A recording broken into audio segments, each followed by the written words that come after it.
ಬಹುಶಃ ಕರ್ನಾಟಕ ರಾಜ್ಯ ಸರ್ಕಾರದ ಪ್ರಮುಖವಾದಂಥ ಗ್ಯಾರಂಟಿಗಳಲ್ಲಿ ಒಂದಾದಂಥ ಈ ಗೃಹಲಕ್ಷ್ಮಿ ಶಕ್ತಿ ಯೋಜನೆ ಏನಿದೆ, ವಿಶೇಷವಾಗಿ ಮನೆ ಯಜಮಾನಿಗಳಿಗೋಸ್ಕರ ತಂದಿರತಕ್ಕಂಥ ಈ ಒಂದು ಯೋಜನೆ, ಇದು ಗೃಹಲಕ್ಷ್ಮಿ ಸ್ಕೀಮ್ ಅಲ್ಲ, ಗೃಹಲಕ್ಷ್ಮಿ ಸ್ಕ್ಯಾಮ್ ಅಂತ ಹೇಳಿ ಜನ ಮಾತಾಡ್ತಾ ಇದ್ದಾರೆ. ಯಾಕೆಂದರೆ ಇತ್ತೀಚಿನ ದಿನಗಳಲ್ಲಿ ಪ್ರತಿ ತಿಂಗಳು 2,000 ರೂಪಾಯಿ ಹಣವನ್ನು ಏನು 1,30,00,000 ಯಜಮಾನಿಗಳಿಗೆ ಮನೆ ಅಕೌಂಟಿಗೆ, ನಾವು ಬ್ಯಾಂಕ್ ಅಕೌಂಟಿಗೆ ಏನು ಪಾವತಿ ಮಾಡ್ತೀವಿ ಅಂತೇಳಿ ಏನು ಈ ಸ್ಕೀಮನ್ನು ತಂದಿರತಕ್ಕಂಥ ಈ ರಾಜ್ಯ ಸರ್ಕಾರ ಪ್ರತಿ ತಿಂಗಳು ಕೂಡ 2,600 ಕೋಟಿ ರೂಪಾಯಿ ವೆಚ್ಚ ಆಗ್ತದೆ ಅನ್ನೋದನ್ನು ಆಗಲೇ ಬಡ್ಜೆಟಲ್ಲಿ ಕೊಟ್ಟಿರತಕ್ಕಂಥದ್ದು, ಅಂಕಿ ಅಂಶಗಳಲ್ಲಿ ಕೊಟ್ಟಿರತಕ್ಕಂಥದ್ದು. ಕಳೆದ ಏನು ಜನವರಿ ಫೆಬ್ರವರಿ 2 ತಿಂಗಳಲ್ಲಿ ಮಾನ್ಯ ಶಾಸಕರು ಅಸೆಂಬ್ಲಿಯಲ್ಲಿ ಪ್ರಶ್ನೆ ಮಾಡಿದಾಗ ಅದಕ್ಕೆ ಇಲ್ಲ, ನಾವು ಎಲ್ಲ ತಿಂಗಳು ಕಟ್ಟುನಿಟ್ಟಾಗಿ ಅವರವರ ಅಕೌಂಟಿಗೆ ಪಾವತಿ ಮಾಡಿದ್ದೀವಿ ಅಂತೇಳಿ ಜವಾಬ್ದಾರಿ ಸ್ಥಾನದಲ್ಲಿರತಕ್ಕಂಥ ಮಾನ್ಯ ಸಚಿವ ಅವರು ಉತ್ತರವನ್ನು ಕೊಡ್ತಾರೆ. ಜೊತೆಗೆ 2 ದಿವಸ ಆದ ನಂತರ ನಾನು ಮತ್ತೆ ಪರಿಶೀಲನೆ ಮಾಡಿ ಅಧಿಕಾರಿಗಳ ಜೊತೆಯಲ್ಲಿ ನಾನು ಇನ್ನೊಂದು ಸತಿ ಮಾತಾಡಿ ಹೇಳ್ತೀನಿ ಅಂತ ಹೇಳಿ ನಿನ್ನೆ ಮತ್ತೆ ಸ್ಟೇಟ್ಮೆಂಟ್ ಮಾಡ್ತಾರೆ, ಮಾಡಿಲ್ಲ ಅಂತ ಹೇಳ್ತಾರೆ. ಇದು ಗೊಂದಲದ ಗೂಡಾಗಿದೆ.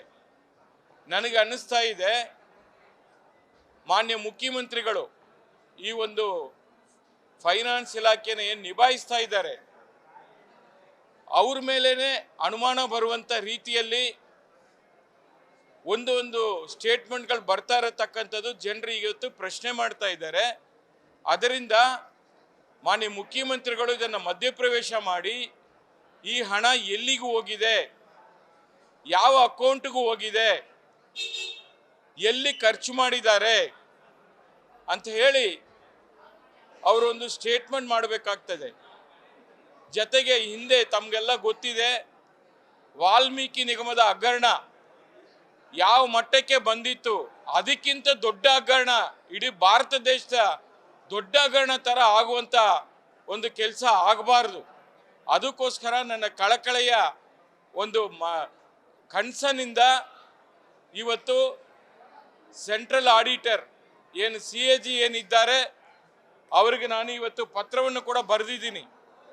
ಪತ್ರವನ್ನು ಬರೆದು ಇದರ ಒಂದು ಹಣ 5,000 ಕೋಟಿ ಎಲ್ಲಿಗೂ ಹೋಗಿದೆ, ಯಾವ ಅಕೌಂಟ್ಗೂ ಹೋಗಿದೆ, ಯಾವಾಗ ಹೋಯಿತು ಏನು ಅನ್ನೋದ್ರ ಬಗ್ಗೆ ನಾನು ಮಾಹಿತಿಯನ್ನು ಕೇಳಿದ್ದೀನಿ. ಬಹುಶಃ ಆ ರಿಪೋರ್ಟನ್ನು ಕೂಡ ಪಡೆಯಲಿಕ್ಕೆ ನಾನು ಕಾಯ್ತಾ ಇದ್ದೀನಿ. ಅದ್ರ ಮುಂಚಿತವಾಗಿ ಮಾನ್ಯ ಮುಖ್ಯಮಂತ್ರಿಗಳು ಈ ವಿಚಾರವಾಗಿ ಮಾಹಿತಿಯನ್ನು ಕೊಡಬೇಕು. ಇಲ್ಲಾಂದರೆ ಜನರಲ್ಲಿ ನಿಮ್ಮ ಮೇಲೇ ತಪ್ಪು ಅಭಿಪ್ರಾಯ ಬರುವಂಥ ಎಲ್ಲ ಲಕ್ಷಣಗಳು ಕೂಡ ನನಗೆ ಕಾಣ್ತಾ ಇದೆ. ಸರ್ಕಾರ ಗೊಂದಲದ ಗೂಡಾಗಬಾರ್ದು, ಸ್ಪಷ್ಟನೆ ಇರಬೇಕು. ಅದು ಏನು ನೀವು ಖರ್ಚು ಮಾಡಿದ್ದೀರಿ, ಎಲ್ಲಿಗೆ ಹೋಗಿದೆ ಅಂಥೇಳಿ ಪಾರದರ್ಶಕವಾಗಿ ಜನರ ಮುಂದೆ ಇಡುವಂಥ ಕೆಲಸವನ್ನು ಸರ್ಕಾರ ಮಾನ್ಯ ಮುಖ್ಯಮಂತ್ರಿಗಳು ಮಾಡಬೇಕು ಅಂತೇಳಿ ಈ ಸಂದರ್ಭದಲ್ಲಿ ನಾನು JDSನ ವಿರೋಧ ಪಕ್ಷವಾಗಿ ನಾನು ಒತ್ತಾಯ ಮಾಡ್ತಾ ಇದ್ದೀನಿ. Thank you. ನ್ಯೂಸ್ ಫಸ್ಟ್ ನಿರ್ಭೀತಿಯಿಂದ ನಿಮ್ಮ ಪರವಾಗಿ.